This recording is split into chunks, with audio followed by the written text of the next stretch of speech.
वक्ता श्री B.R.delu कि आप अपनी बात को सभी के समक्ष रखें। मैं आपका एक संक्षिप्त परिचय देना चाहूंगा। आप सेवानिवृत्त आरएएस अधिकारी है और मूलतः राशीसर बीकानेर से है।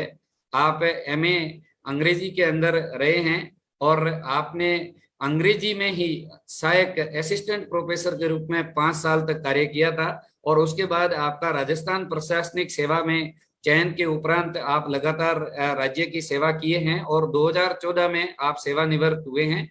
आप सेवानिवृत्ति के समय अतिरिक्त आयुक्त आबकारी के पद पे कार्यरत थे और वर्तमान में आप सक्रिय समाज सेवा में हैं और जामवाणी साहित्य अकादमी कार्यकारिणी के सदस्य हैं। मुझे आपको आमंत्रित करते हुए बहुत गर्व हो रहा है। आपके विचार आमंत्रित है। श्री B.R.delu साहब। नमन प्रणाम। आज का मेरा उद्बोधन अंग्रेजी में है। Please bear with me. Chief guest of today's session, Reverend Saint Dr. Gordhan Ramji Acharya. Guest of honor, Sri K.K. Vishnoi ji, Jodhpur, industrialist and social worker. Chairperson, Sri M.R. Balot Saab, Director AFRI Jodhpur. Key speaker, Sri Krishan Kumar ji Vishnoi IPS, SP Gorakhpur. And August Assembly of Learned Audience connected to the webinar through virtual mode. I feel privileged and honored to share my views on the topic depleting natural resources, environmental crisis, and remedies in Jamani philosophy. Since we have been discussing this topic along with ancillary subtopics for last 2 days, and almost all the aspects have been highlighted in detail and nothing remains to be stated more, yet at the cost of repetition, I would like to summarize and shed scant light on this topic. First of all, we should know that natural resources are things that exist freely in nature for human use and not necessarily need the action of mankind for their generation or production.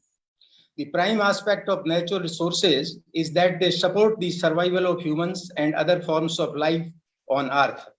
These resources include land, rocks, forests, vegetation, water, oceans, lakes, streams, seas and rivers, fossil fuel, wildlife, domesticated animals, minerals, sunlight, and air.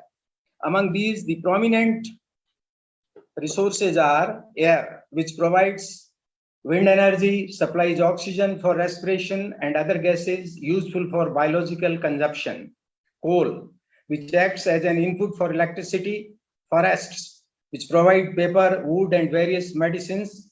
Water, which is used for drinking, for agriculture and industrial use, and for production of hydroelectric energy. Sunlight, that is used for drying clothes, photosynthesis, and solar energy.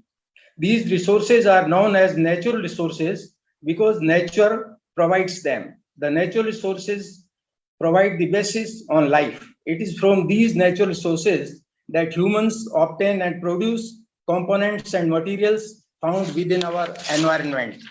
Every artificial product is made from the natural resources. These materials may be used as they occur naturally or may be transformed in other forms. However, most of the natural resources are prone to depletion and degradation, which has brought about worldwide concerns for their sustainable usage and management. Still, there are other very few resources that are regarded to be inexhaustible, such as sunlight and geothermal energy. Air is also an inexhaustible resource, but it has to be free from pollution. These are natural resources for the sake of convenience of study and understanding. We generally call them renewable natural resources and non-renewable energy resources. Renewable resources are those that consistently available regardless of their use. They can be fairly recovered or replaced after utilization. Examples are vegetation, water, and air. Animals are also to be classified as renewable resources because they can be reared and bred to produce offspring to substitute the older animals. The renewable raw materials that come from living things, namely animals and trees, are termed as organic renewable resources, while those that come from non-living things, such as sun, water, and wind, are termed as inorganic renewable resources. Minerals are categorized as non-renewable resources because even though they take shape naturally through the rock cycle, their formation periods take thousands of years. Some animals, mostly the imperiled species, are similarly regarded as non-renewable because they are at the verge of extinction. The non-renewable material sources come from living things such as fossil fuels as organic non-renewable resources, while those that come from non-living things such as rocks and soil are referred as inorganic non-renewable resources. Now, the stock natural sources. The stock natural sources are those that are present in the environment, but it needs the necessary expertise or technology to have them exploited. Hydrogen is an example of a stock natural resource. Threats to natural resources. Now, we have studied or we have come to know that these resources are freely available in the nature. They are provided us by the nature. From these natural resources, we can convert them into other components which are also consumed by humans or animals. Now, what are the threats to these natural resources or the causes of their depletion? The first is overpopulation. With the increase of human population, all the natural resources are under tremendous pressure on the utilization. This pressure causes overexploitation of natural resources. To worsen matters, exhaustible natural resources such as arable land, coral reefs, fresh water, fossil fuels, and wilderness forests drop sharply due to overexploitation to sustain the ever-increasing population. This creates competitive demands on the vital life-sustaining resources and contributing to an incredible decline in the quality of life. According to a study conducted by the United Nations Environment Programme, Environment Outlook excess human consumption of the naturally occurring non-renewable resources can outstrip available resources in near future and remarkably deplete them for future generations. Overpopulation typically heightens the demands of natural resources such as food, timber, fish, clothes, leather, natural gas, electrical equipment, and so on. Now, second is intensive agriculture and farming practices. This is the second cause of depletion of natural resources. Intensive agriculture practices had claimed much space of natural resources because farmers resort to converting forests and grasslands to croplands. In the modern world, the pressure to convert lands into resource areas for producing price foods, crops, and livestock rearing has increasingly led to the depreciation of natural resources, especially forests, wildlife, and fertile lands. Runoff of agriculture waste, fertilizers, and pesticides into marine and freshwater environments has also negatively threatened various natural crop species, natural water resources, and aquatic life. Third is climate change and global warming. The severe changes in climate patterns as a result of human activities and overpopulation that generate greenhouse gases and carbon footprints in the atmosphere threatens biodiversity as well as other numerous natural resources. Species that have acclimatized to specific environments are highly affected as the climate change and global warming alters the favorable survival conditions. The profound effect of climate change and global warming is habitat loss to an extent of threatening biodiversity and the survival of species. For instance, wildlife that requires cool temperatures of high elevations, such as the rock rabbit and mountains gorillas, may in the near future run out of habitat due to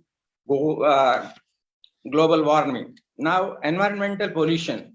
The majority of natural resources have been destroyed, and a large portion is under immense threat due to the toxic substances and chemicals emitted from industries, homemade utilities, and agriculture products, among other processed materials. Land, air, and water pollution cause long-term cumulative impacts on the survival resources and the quality of the environment in which they occur. Seriously polluted natural resources have become obsolete in value because pollution makes it harsh for the sustainability of biotic and abiotic components. Pollution impacts the chemical composition of lands, soil, ocean, water, underground water, and rocks and other natural resources. A good example is an acidic lake that cannot support aquatic life forms, land use and development. The conversion of lands into urban settings, housing development projects, office spaces, shopping malls, industrial sites, parking areas, road networks, and so on, takes away the naturally occurring land that provides habitat for wildlife and other living organisms. This practice has substantially led to the loss and destruction of millions of acres of natural habitat environments. Now, our lifestyle has also threatened to the natural sources. Human lifestyle in 20th century tremendously threatens the sustainability of natural sources. In this era, humans demand more comfortable living in terms of education, entertainment, recreation, transport, clothing, and shelter, which will demand the use of more resources and more production. Accordingly, it simply means more industrial processes, which will demand more energy, more natural resources, and more raw materials. Now, the solutions are invariably bound up with human attitudes, beliefs, values, needs, desires, expectations, and behaviors. Now we come to the remedies in Jamhani literature. Guru Jambeswarji was well aware of wealth of natural resources, availability, and their value. Guru Jambeswarji envisaged that natural resources forming the basis of life on earth were decaying. The humans rampantly killed animals and cut trees for the personal gains. Guru Jambeswarji felt the need of depletion of natural sources, such as cutting of trees, resulted into loss of habitat for wildlife and shortage of rainfall affecting agriculture produce. Due to decrease in rainfall, droughts and famines became recurring phenomenon. Guru Jambeswarji visualized the devastation for prevalent times and forthcoming generations. Therefore, he laid down rules for conservation of nature and environment. In order to protect and conserve biotic natural resources, he said, Jeev Daya Palani, Rukh Leela Ne Ghave. It means no animals of whatsoever description must be killed. Similarly, no green plants should be chopped. For protection of wildlife, he called for earmarking warrants near human settlements to provide natural habitat to wild animals. He also enjoined upon the followers to earmark sufficient patch of land for grazing stray and domesticated animals. For feeble and old animals, he advised his followers to manage shelter houses on community basis known as Thaat. To cater the water needs, water resources like ponds and ponds were preserved and newly dug to store water. To support avian species, Guru Jambeswarji mandated that every household must allocate a certain quantity of food grains at his disposal for consumption of birds. Every day, quintals of grains are scattered as bird feed in secluded enclosures, satris, and temples dedicated to Guru Jambeswarji. He encouraged his followers to raise more trees suited to desert conditions such as khejri, jal, care, kankeri, etc. Now, the conservation of abiotic natural resources. Guru Jambeswarji felt that irrational use of natural resources and lifestyle was causing crunch of certain products of human consumption.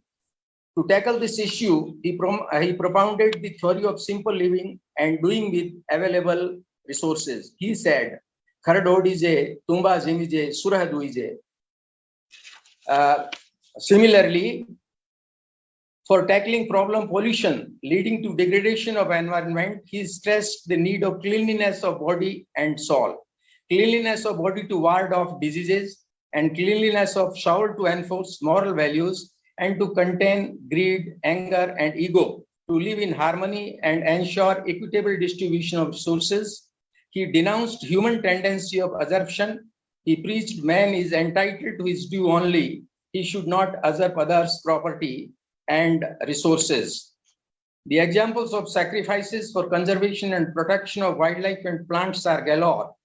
Hundreds of Vishnois have led their lives while saving animals from hunters. The Khezarli incident, wherein 363 Vishnois, including men, women, and children, led their lives for protection of Khezarli trees in the year 1730 AD during the regime of King Abhay Singh Ji of Marwar. The incident is unique in the world history. So these are some of the observations regarding the natural resources, their causes of depletion, and the solutions suggested in Vishnoi way of life or Vishnoi philosophy. Thank you very much.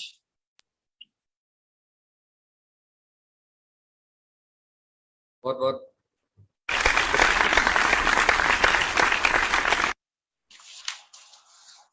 आदरणीय Shri B.R. डेलू साहब का बहुत बहुत धन्यवाद। आपने विभिन्न तरह के संसाधनों के बारे में, उनकी उपलब्धता, उनके विनाश, उनकी चिंतनीय स्थिति और इसके व्यवहारिक और दार्शनिक समाधान के बारे में विस्तृत रूप से इस मंच को अवगत कराया। आपका बहुत बहुत शुक्रिया।